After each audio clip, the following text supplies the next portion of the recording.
Hello friends, welcome back to my YouTube channel Vaishnavi free education classes.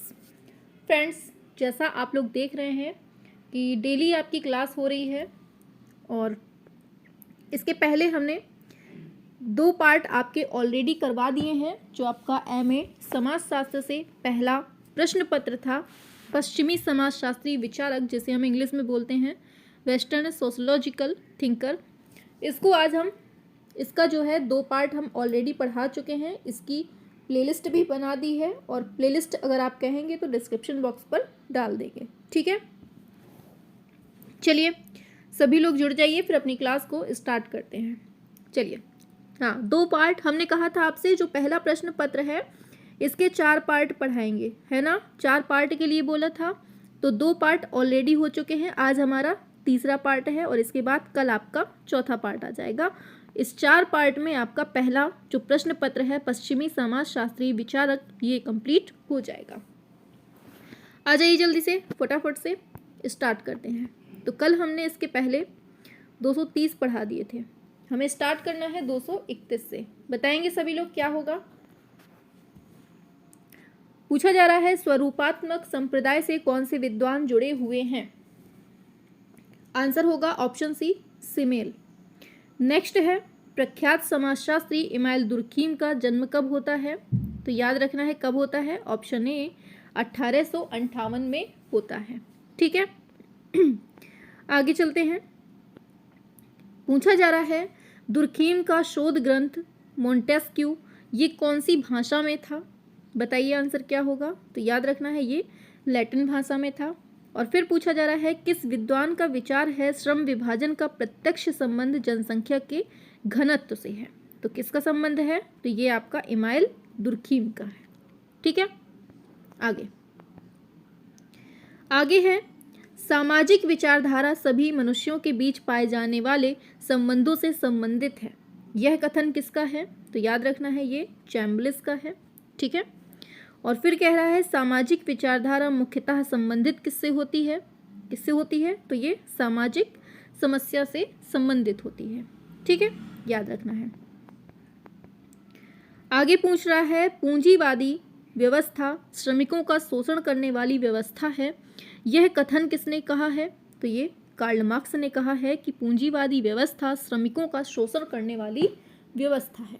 Next है वैदिक विचारधारा में कौन से तत्व सम्मिलित हैं। बताइए क्या होगा आंसर। आंसर हो जाएगा कर्म भी है, पुनर्जन्म भी है, व्यक्ति एवं समाज, उपरोक्त सभी। ठीक है, ये सभी हैं। आगे चलते हैं। नेक्स्ट क्वेश्चन है आपकी स्क्रीन पर, सामाजिक विचारधारा की विशेषता कौन सी नहीं है। तो याद रखना है समस्याओं का समाधान ये है, परिवर्तनशीलता भी है, उपरोक्त सभी, ये सभी हैं, लेकिन अपरिवर्तनशीलता ये नहीं है। ठीक है, याद रखना है। भारत से यूनान ने कौन सी सीख नहीं ली है। भारत ने पूछा है, तो कौन सी नहीं ली है। याद रखना है ऑप्शन बी, इतिहास नहीं लिया है। ठीक है, बाकी सब कुछ। आगे है सामाजिक जीवन को निश्चितता की ओर ले जाते हैं। कौन ले जाते हैं निश्चितता की ओर। ऑप्शन ए व्यक्ति एवं समाज। ठीक है, आगे है बोगार्डस के अनुसार सामाजिक विचारधारा कैसी है। बताइए। ऑप्शन ए अमूर्त है। ठीक है, मनुष्य स्वयं अपने विषय में चिंतन करके अपने आचरण, आदतों एवं प्रकृति को प्रभावित करने वाले तत्वों को किस चिंतन के आधार पर सोचता है। बताइए। मनोवैज्ञानिक चिंतन, दार्शनिक चिंतन, सामाजिक चिंतन, धार्मिक चिंतन। क्या हो जाएगा आंसर इसका। ऑप्शन ए मनोवैज्ञानिक चिंतन। पूछा जा रहा है सामाजिक भौतिक शास्त्र के स्थान पर नया नाम समाजशास्त्र कब दिया गया था। बताइए। 1838 में दिया गया था। ठीक है, प्रबोधन किसका परिणाम है। बताइए। ऑप्शन सी, ये औद्योगिकरण का परिणाम है। आगे है प्रबोधन का अर्थ क्या होता है, किससे संबंधित होता है। तो ये विविधता एवं अनेकता से, स्वतंत्रता एवं बुद्धिवाद से, स्वतंत्रता एवं लौकिकता से, उपरोक्त सभी, ये सभी से। ठीक है, आर्थिक निर्धारण के मामलों में सामाजिक आवश्यकताओं एवं क्रियाओं का स्थान बहुत महत्व रखता है, यह कथन किसका है? बताइए क्या होगा आंसर? ऑप्शन सी हो जाएगा, ये मैकाइवर का कथन है। ठीक है, आगे बढ़ते हैं। नैतिकता एवं धर्म को एक मानना, यह उपलब्धि किसकी नहीं है? प्रबोधन, पारगमन, किसकी नहीं है? बताइए। ये डी हो जाएगा, उपरोक्त में से कोई नहीं। पूछा जा रहा है प्रबोधन की मुख्य विशेषताएं क्या होती हैं? तो ये नियमों की मान्यता करता है, सर्वगुण संपन्न होता है और है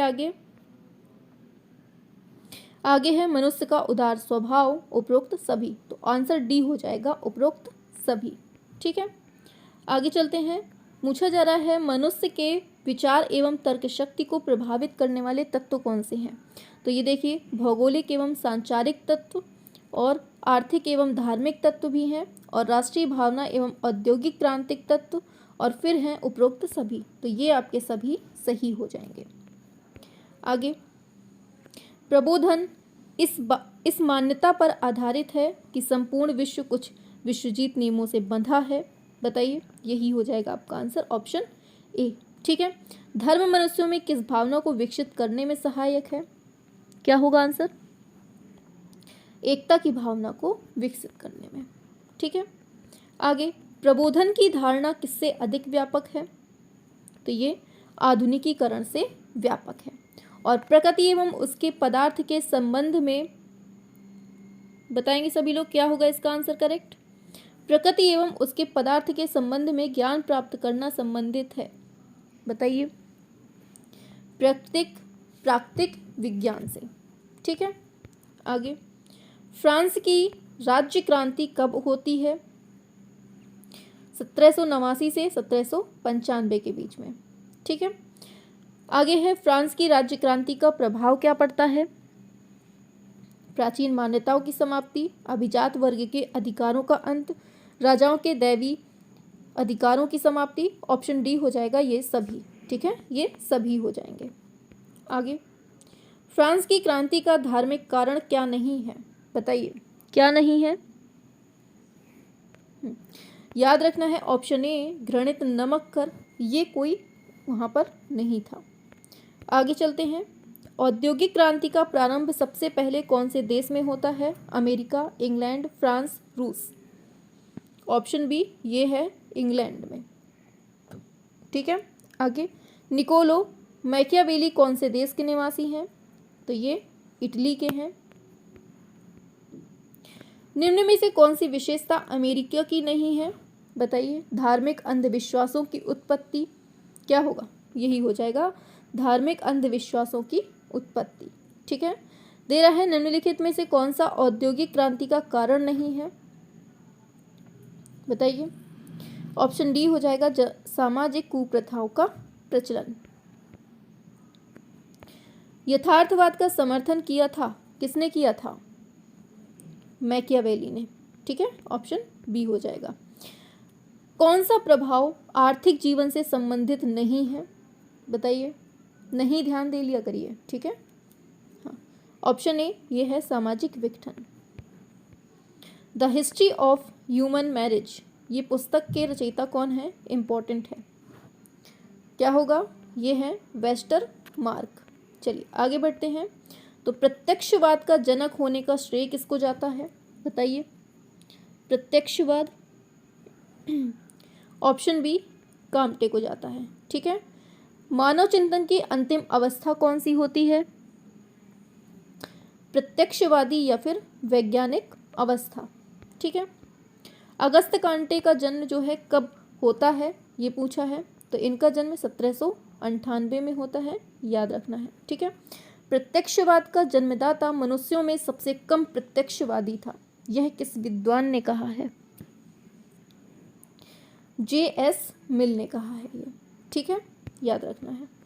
पूछा जा रहा है समाजशास्त्र का जनक किस विद्वान को कहते हैं? अगस्त काम्टे को। और अगस्त काम्टे की प्रसिद्ध कृति का नाम पूछा जा रहा है, बताइए। ऑप्शन बी हो जाएगा, पॉजिटिव फिलॉसफी। क्या हो जाएगा? Positive philosophy. ठीक है, काम्टे का जन्म कहाँ होता है? फ्रांस में। ठीक है, किस दार्शनिक के साथ काम्टे का घनिष्ठ संबंध 1818 से 24 तक रहता है? ये सेंट साइमन के साथ। और काम्टे की कौन सी पुस्तक का प्रकाशन 4 खंडों में होता है? बताएंगे सभी लोग। Option A system of positive polity. ठीक है। काम्टे की जीवन यात्रा का अंत कब होता है? 5 सितंबर 1857 में। और धर्म के एक निश्चित स्वरूप के आधार पर सामाजिक पुनर्निर्माण की योजना कौन से विद्वान ने प्रस्तुत की है? बताएंगे सभी लोग। एकदम रामबाण क्लास चल रही है और अब आपके जो ये ऑप्शनल क्वेश्चन हो रहे हैं यहीं से आपको देखने को मिलेंगे। ठीक है, तो सभी तक क्लास शेयर करना है और सभी को बताना है कि यहाँ पर जो है आपका सेकेंड सेमेस्टर के जितने भी चारों पेपर हैं वो आपके बिल्कुल धुआंधार तरीके से हो रहे हैं। अभी हम आपको 4 पार्ट में करवा रहे हैं, फिर आपका एक मैराथन दे दी जाएगी। ठीक है, एक मैराथन दे दी जाएगी, उसमें आप लोग पढ़ लीजिएगा। ठीक है, इन्हीं क्वेश्चंस को हम जोड़कर एक मैराथन बना देंगे। ठीक है, बड़ी सी, आप वहाँ से पढ़ लीजिएगा, एक बार रिवीजन हो जाएगा। चलिए, हाँ, आंसर क्या बताया आप लोगों ने? आंसर हो जाएगा आपका ऑप्शन बी, ये है अगस्त काम्टे। आगे चलिए। प्रत्यक्षवाद का संबंध घटनाओं के निरीक्षण, उनके परीक्षण, उनके परस्पर संबंधों को विनियमित करने वाले नियमों की खोज करने से है। यह कथन किसने कहा है? ऑप्शन सी रेमंड एरो ने कहा है। ठीक है, फिर दे रहा है a prospects of a scientific works required for the reorganisation of society. इस कृति के रचयिता पूछे हैं, बताएंगे सभी लोग क्या होगा? ऑप्शन सी, ये है अगस्त काम्टे। सोशल स्टैटिक्स पुस्तक किसकी है? बताइए। हाँ, ऑप्शन बी, ये है हर्बर्ट स्पेंसर। उद्विकास की उचित व्याख्या किस कथन से होती है? बताएंगे सभी लोग। ऑप्शन बी, उद्विकास कुछ निश्चित स्तरों से गुजरता हुआ किसी सरल वस्तु का धीरे धीरे एक जटिल वस्तु में परिवर्तन होता है। ये चीज दिमाग में रखनी है।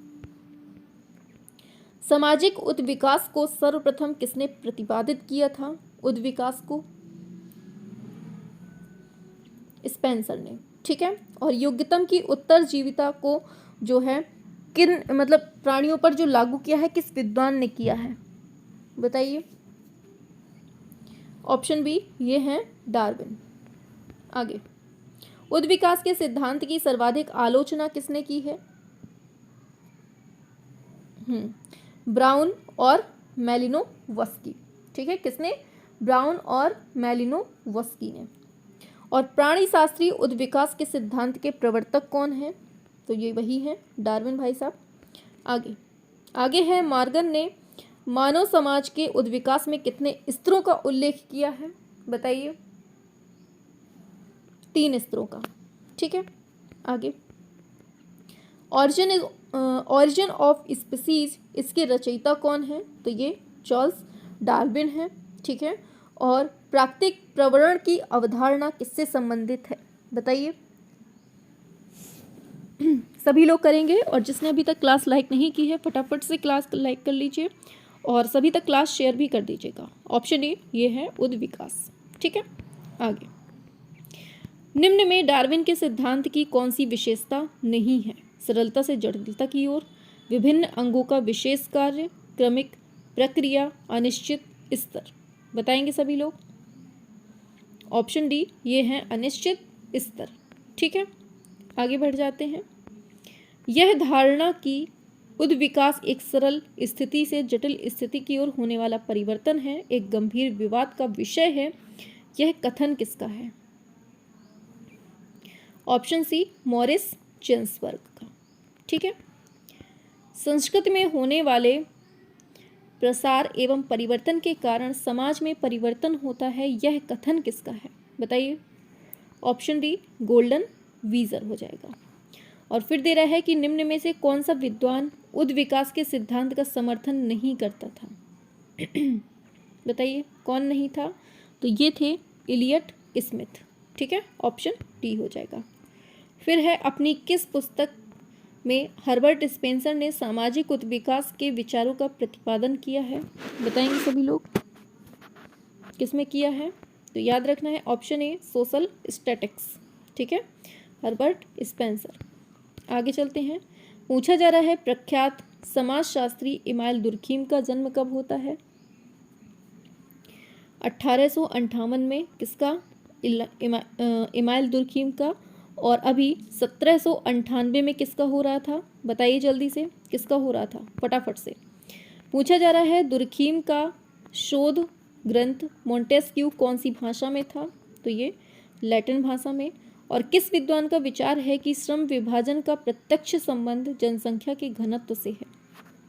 किसका है ये पहले भी हम पढ़ा चुके हैं। ऑप्शन सी इमाइल दुर्खीम का है। आगे चलते हैं। The division of labour in society, इसमें दुर्खीम ने कौन से विद्वान के विचारों का खंडन किया था? बताइए। हर्बर्ट स्पेंसर हो जाएगा। और श्रम विभाजन को एक सिद्धांत के रूप में सबसे पहले किस विद्वान ने प्रस्तुत किया है? बताइए। ऑप्शन डी ये हैं एडम स्मिथ, ठीक है। और the rules of sociological method नामक कृति किस विद्वान की है? बताएंगे सभी। ऑप्शन सी ये है दुर्खीम की, ठीक है। आगे चलते हैं। पूछा जा रहा है the elementary forms of religious life नामक कृति कौन से विद्वान की है? किसकी है? ऑप्शन सी ये दुर्खीम महोदय की है, ठीक है। आगे दुर्खीम की ली सुसाइड पुस्तक कब प्रकाशित होती है? तो ये 1897 में होती है, याद रखना है। और आत्महत्या की दर किसमें कम होती है? तो ये विवाहितों में बहुत कम होती है, ठीक है। किसने कहा है आत्महत्या एक प्रकार के सामाजिक एकता के पतन की ओर संकेत करती है? ये कहने वाले हैं बोगार्डस, ठीक है। और प्रत्येक मानव समाज में अधिक या कम आत्महत्या की प्रवृत्ति पाई जाती है, यह कथन किसका है? एक सेकंड, पूरा नहीं दिख रहा है, चलिए अब दिखेगा। किसने कहा है? तो ये दुर्खीम महोदय ने कहा है। नेक्स्ट चलते हैं। तो किसका कथन है कि इसका अभिप्राय यही है कि अस्वाभाविक या प्राकृतिक आत्महत्याएं सामान्य सामूहिक जीवन में एकाएक परिवर्तन होने से उत्पन्न सामाजिक असंतुलन के कारण होती हैं। किसने कहा है? ऑप्शन बी कोजर एवं रोजेनबर्ग ने कहा है, ठीक है। चलिए देखिए, अच्छे से पढ़ते जाइए और क्लास पसंद आ रही हो तो लाइक शेयर सब्सक्राइब करना है, ठीक है। चलिए, हाँ, सभी तक क्लास शेयर कर दीजिएगा जिससे कि सभी तक क्लास पहुंच सके। और अगर कोई डाउट होता है आपको तो आप नीचे कमेंट बॉक्स पे हमसे क्लियर कर सकते हैं, ठीक है। चलिए आगे चलते हैं। पूछा जा रहा है प्राचीन भारत की सती प्रथा मतलब ये किस प्रकार की आत्महत्या होती थी? तो ये परार्थवादी आत्महत्या होती थी, ठीक है। और फिर दे रहा है यह सामूहिक चेतना की अभिव्यक्ति है जो सामूहिक दबाव के अर्थ में व्यक्तित्व के दावों को ठुकरा देती है। यह कथन किसका है? यह है आपका ऑप्शन बी गिलन एवं गिलन का है, ठीक है। ऑप्शन बी हो जाएगा। आत्महत्या की दर के वे कारक जिनमें वह रुचि रखता है सामाजिक वातावरण के लक्षणों में ढूंढे जा सकते हैं। यह कथन किसका है? तो ये आपके पार्सन्स का है, ठीक है। Option C. अहमवादी आत्महत्या का कारण कौन सा है? बताएंगे सभी लोग। ये सामाजिक पृथक्करण है। दुर्खीम ने आत्महत्या के कितने प्रकार बताए हैं? इन्होंने 3 प्रकार की आत्महत्या बताई है, ठीक है। और समाज की भौतिक जीवन की अवस्थाएं अंतिम रूप से किसे निर्धारित करती हैं? बताएंगे सभी लोग। ऑप्शन डी उपरोक्त सभी हो जाएगा। यह मनुष्य के द्वारा अपने लक्ष्यों की प्राप्ति के लिए की जाने वाली क्रिया है। किसने कहा है? बताइए सभी लोग। ऑप्शन बी कार्ल मार्क्स ने कहा है, ठीक है। आगे है कम्युनिस्ट घोषणा पत्र का प्रकाशन कब होता है? ऑप्शन सी 1848 में होता है, ठीक है। और कार्ल मार्क्स एवं एंजल्स द्वारा संयुक्त रूप से रचित पुस्तक कौन सी है? Option A Holi family. और भौतिक उत्पादन शक्ति के आधार पर इतिहास को कार्ल मार्क्स ने कितने भागों में बांटा है? बताइए। ऑप्शन सी 6 भागों में इसको विभाजित किया है, ठीक है। और किस विचारक द्वारा अतिरिक्त मूल्य का सिद्धांत प्रस्तुत किया गया था? ऑप्शन डी कार्ल मार्क्स के द्वारा प्रस्तुत किया गया था। ठीक है, चलिए, दास कैपिटल किस विचारक की कृति है? ऑप्शन बी, मार्क्स की है। दास कैपिटल का चौथा खंड किस नाम से प्रकाशित हुआ है? Theory of surplus value. आगे बढ़ते हैं।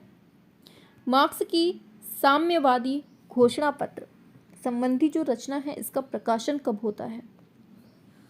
ये 1848 में इसका प्रकाशन होता है। ठीक है, मार्क्स पर निम्न में से किसका प्रभाव नहीं पड़ा है? बताइए। तो इसमें चीन साम्यवाद का नहीं पड़ा है। ठीक है, और मार्क्स का विश्वविख्यात ग्रंथ कौन सा है, वह कब प्रकाशित किया जाता है? ये 1867 में प्रकाशित किया जाता है और ये है दास कैपिटल। किसका है? मार्क्स का है। ठीक है, दास कैपिटल कितने, मतलब जो दास कैपिटल ग्रंथ है कितने खंडों में विभाजित है? तो ये आपके 3 खंडों में विभाजित है। ठीक है, और मैक्स वेबर ने सामाजिक क्रिया की कितनी श्रेणियों का उल्लेख किया है? ऑप्शन डी, ये 5 श्रेणियों का उल्लेख किया है। प्रत्येक क्रिया की अपनी कुछ परिस्थितियां होती हैं। इन परिस्थितियों का व्यक्ति अपने आवश्यकताओं के अनुसार कुछ विशिष्ट अर्थ लगाता है। यह विचार किसका है? याद रखना है, यह है वेबर महोदय का विचार है। ऑप्शन सी हो जाएगा।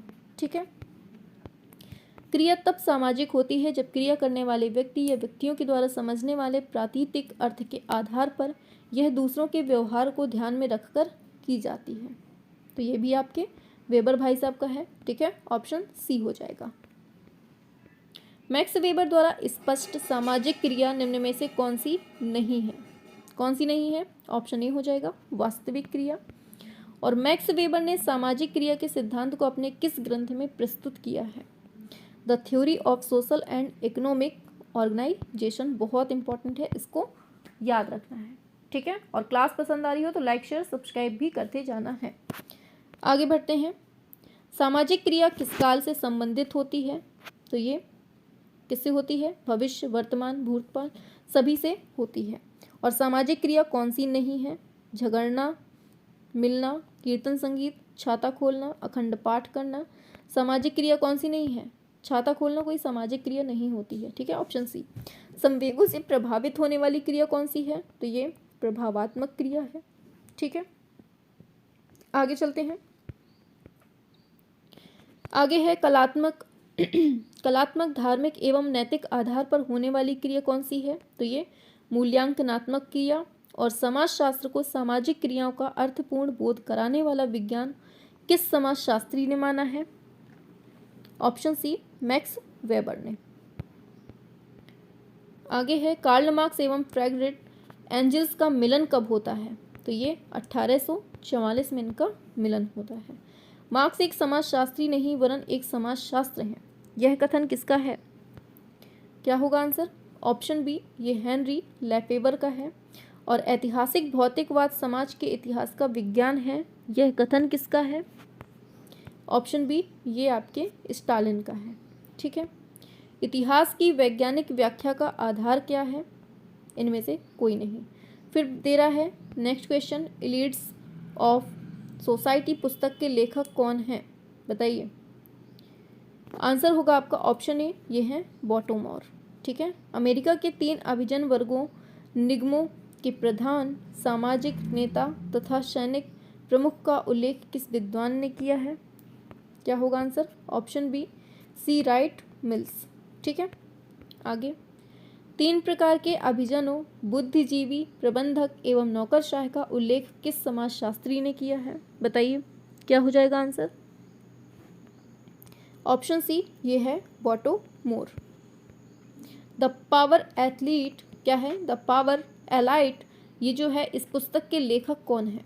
ये है बॉटोमोर। ठीक है, और किस विद्वान ने सर्वप्रथम समाज के सावयवी सिद्धांत के अंतर्गत प्रकार की अवधारणा को प्रस्तुत किया है? किसने किया है? हाँ, आंसर होगा आपका ऑप्शन बी, हर्बर्ट स्पेंसर ने। और फिर दे रहा है कौन सा विद्वान प्रकारवाद से संबंधित नहीं है? कौन नहीं है? याद रखना है, ऑप्शन बी हो जाएगा, ये वेबलिन नहीं है, जबकि ये तीनों हैं। आगे चलते हैं। Structure of functions in primitive society नामक पुस्तक के लेखक कौन है? Radcliffe Brown, Malinowski, Durkheim, Robert Merton. क्या होगा आंसर? ऑप्शन ए, ये रैडक्लिफ ब्राउन हो जाएंगे। ठीक है, आगे है प्रकार को प्रकट और अप्रकट प्रकार में किस विद्वान ने विभाजित किया है? ऑप्शन सी, रॉबर्ट मर्टन ने किया है। ठीक है, मानव आवश्यकताएं प्रकार का आधार हैं, ये किस समाजशास्त्री ने कहा है? मैलिनोवस्की ने। किसने कहा है प्रकार वे देखे जा सकने वाली मतलब योग्य परिणाम हैं जो सामाजिक व्यवस्था के अनुकूलन या सामंजस्य को संभव बनाते हैं? Option C, Robert Merton. आगे, किस विद्वान ने कहा है, थोड़ा छोटा कर देते हैं, चलिए, किस विद्वान ने कहा है समाजशास्त्र की विषय सामग्री का 3/4 भाग क्या है? 3/4 भाग प्रकारवाद है। बताइए किसने कहा है? तो ये किंग्सले डेविस ने। और निम्न में से प्रकार की कौन सी विशेषता नहीं है? कौन सी नहीं है? ऑप्शन डी हो जाएगा, अनिश्चित उद्देश्य। ठीक है, आगे, निम्न में से कौन सा युग में प्रकारवादी संप्रदाय का अग्रदूत माना जाता है? हर्बर्ट स्पेंसर और एल्बर्ट शेफिल। ठीक है, प्रिंसिपल्स ऑफ सोशियोलॉजी नामक पुस्तक के लेखक कौन है? ऑप्शन सी, हर्बर्ट स्पेंसर है। और किसका मत है कि सामाजिक आवश्यकताओं की पूर्ति सामाजिक तथ्य के प्रकारों द्वारा होती है? तो ये आंसर होगा आपका ऑप्शन डी, इमाइल दुर्खीम का है। ठीक है, आगे देखते हैं। तो किस विद्वान ने मनुष्य की 7 आधारभूत आवश्यकताओं का उल्लेख किया है? किसने किया है? तो याद रखना है, ऑप्शन बी हो जाएगा, मैलिनोवस्की। ठीक है, तो आज हम केवल 350 क्वेश्चन तक रखते हैं और कल इसके बाद, ये आज आपका 3rd पार्ट कंप्लीट हो गया है। ठीक है, और इसके बाद जो अपनी कल क्लास होगी उसमें हम आपका 4th पार्ट कंप्लीट कर देंगे। ठीक है, जिससे आपका पूरा पहला जो प्रश्न पत्र है पश्चिमी समाजशास्त्री विचारक वो कंप्लीट हो जाएगा। ठीक है, और जिसने मतलब पिछली क्लासें इसके पहले 2 पार्ट हमने करवा दिए हैं, जिसने नहीं देखे हैं तो हम नीचे डिस्क्रिप्शन बॉक्स पर आपको लिंक दे देंगे, तो आप वहाँ से जाकर प्लेलिस्ट में जाकर आप पढ़ सकते हैं। पूरे सीक्वेंस में हम लगवा देंगे। ठीक है, 1 2 3 4 ऐसे करके लगा देंगे। ठीक है, चलिए फिर क्लास ऑफ कर देते हैं। चलिए, और कमेंट में ज़रूर बताना है अगर कोई प्रॉब्लम हो।